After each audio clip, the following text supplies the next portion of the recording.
21 और 22 के कोई तस्वीरें मैंने देखी। इनका वजीर आजम क्या करता था, सैलाब आया तो उसकी सबसे बड़ी खिदमत क्या थी कि फिजाई दौरा किया, ऐनक लगा के शीशे में से नीचे देखा, हो बड़ा सैलाब आ गया। नाज़रीन, कल वज़ीर आला पंजाब मरियम नवाज साहिबा ने मियांवाली में खिताब किया और फरमाया कि 2021-22 में पाकिस्तान में सैलाब आया था। उस टाइम जो पाकिस्तान के प्राइम मिनिस्टर थे वो सैलाबी इलाकों का एरियल व्यू करते थे, काला चश्मा लगाकर, नीचे उतरना भी गवारा नहीं करते थे।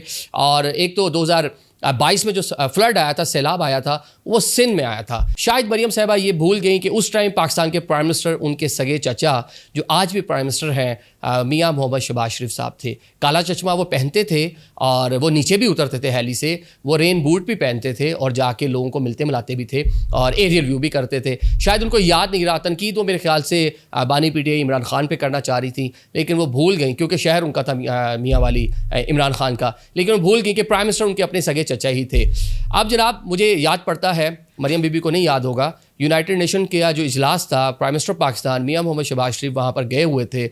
बंदा नाचीज़ भी उस कॉन्फ्रेंस हॉल में बैठ के हमने प्राइम मिनिस्टर को न्यूयॉर्क में सुना था, जनरल असम्बली इजलास में, जहाँ वो बता रहे थे कि कार्बन एमिशन में पाकिस्तान का हिस्सा 0.1% भी नहीं है और दुनिया में सबसे ज़्यादा जो मुतासर मुल्क है वो पाकिस्तान है। तो ये मरियम साहिबा की दुरुस्तगी के लिए है। Thank you so much.